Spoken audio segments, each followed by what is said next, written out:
Bismillahirrahmanirrahim. Assalamualaikum warahmatullahi wabarakatuh.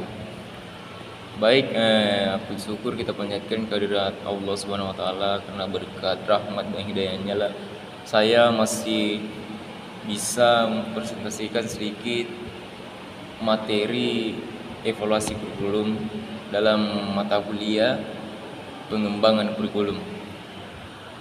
Baik, langsung saja.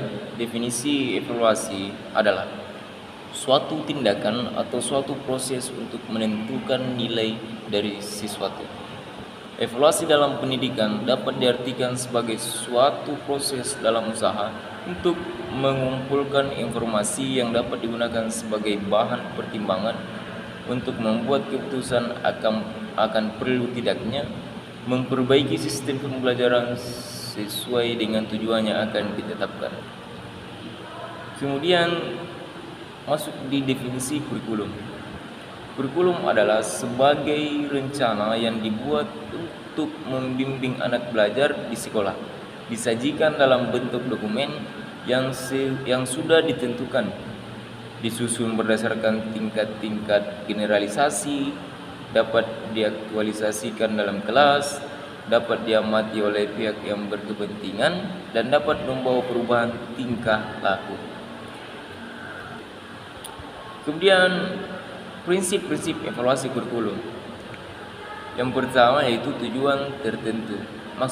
Maksudnya yaitu setiap program evaluasi kurikulum itu terarah dalam mencapai tujuan yang telah ditentukan secara jelas dan spesifik.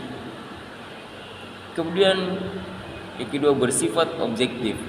Maksudnya harus sesuai dengan kenyataan yang ada.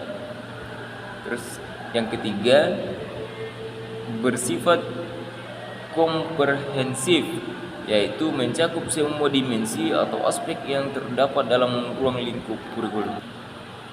Kemudian D, kooperatif dan bertanggung jawab dalam perencanaan, pelaksanaan, dan keberhasilan program evaluasi. Itu adalah tanggung jawab bersama pihak-pihak yang terkait dan saling terlibat dalam proses pendidikan seperti guru, kepala sekolah, pemilik, orang tua, dan juga siswa itu sendiri.